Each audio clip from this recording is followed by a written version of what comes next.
Benarkah Azmin pengkhianat Pakatan Harapan? Pengarah Komunikasi Amanah Khalid Samad bertegas pihak yang paling wajar dipersalahkan sehingga jatuhnya kerajaan Pakatan Harapan adalah penggerak dan pengkhianat dari dalam kerajaan itu sendiri, iaitu Menteri Hal Ehwal Ekonomi Datuk Seri Muhammad Azmin Ali.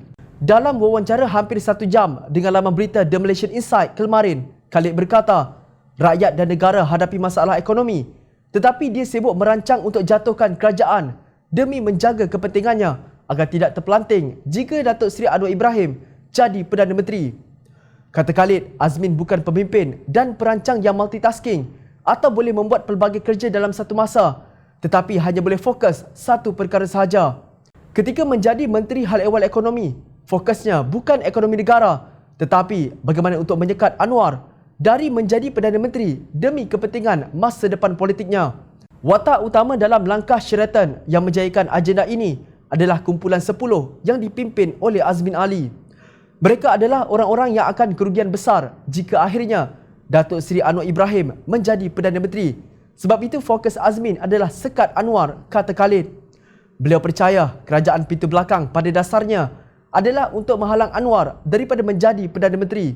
Langkah Sheraton ini dan kerajaan pintu belakang ataupun daripada bumbung ini adalah satu peristiwa yang berlaku pada dasarnya untuk halang Datuk Seri Anwar Ibrahim daripada menjadi Perdana Menteri. That is the basic. Kata Khalid yang berusaha dengan gigih adalah Azmin. Beliau berjumpa dengan pemimpin UMNO dan PAS serta pemimpin dari Sabah dan Sarawak. Apabila dia sudah ada sokongan, dia menghasut Tan Sri Muhyiddin dengan berkata, inilah peluang untuk beliau menjadi Perdana Menteri, dengan berkata, semua orang sudah bersetuju. Kata Khalid, Muhyiddin menerima baik rancangan Azmin selepas beliau cukup tersentak dengan kekalahan teruk Pakatan Harapan yang diwakili Bersatu dalam pilihan raya kecil Tanjung Piai. Kononnya kalau terus bersama DAP, orang Melayu dan orang Cina juga lari. Sebenarnya kenyataan Khalid ini selari dengan pandangan Tun Dr. Mahathir yang berkata, ahli partinya sendiri termasuk setiausaha politiknya Muhammad Zahid Mat Arif menggesa supaya Bersatu keluar dari Pakatan Harapan.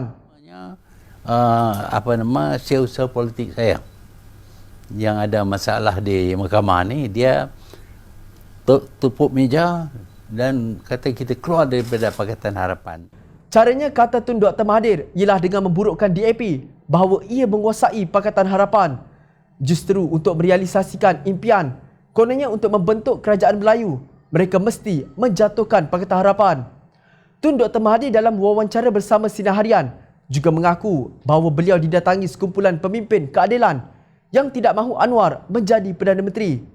Dengan jelas Tun Dr. Mahathir berkata, individu yang menolak Anwar sebagai Perdana Menteri ialah Azmin Ali. Lepas itu yang tuduh saya membuat inaya kepada dia pun, kemudian itu mereka yang sokong kuat dia datang jumpa saya, mintalah apabila saya letak jawatan, janganlah ambil Anwar. Maknanya apa yang disebut oleh Khalid itu bukan spekulasi semata-mata.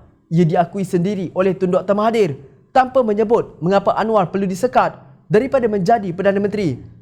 Adalah tidak munasabah untuk menuduh Anwar sebagai liberal tanpa dalil bagi menyokong maksud liberalisme itu.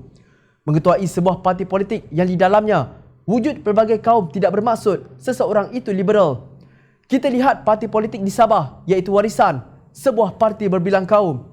Mengapa Datuk Seri Syafiee Apdal tidak dilabel sebagai liberal? Adakah label liberal itu hanya terpakai di semenanjung Malaysia sahaja? Sudah sampai masanya rakyat Malaysia menolak sikap munafik di dalam permainan politik demi kepentingan peribadi. Kita tidak boleh menerima permainan politik songsang ikut pintu belakang, tingkap atau dengan menebuk atap. Demi negara, kita tidak boleh jadikan kebencian kaum sebagai amalan budaya politik kita. Rakyat memerhati.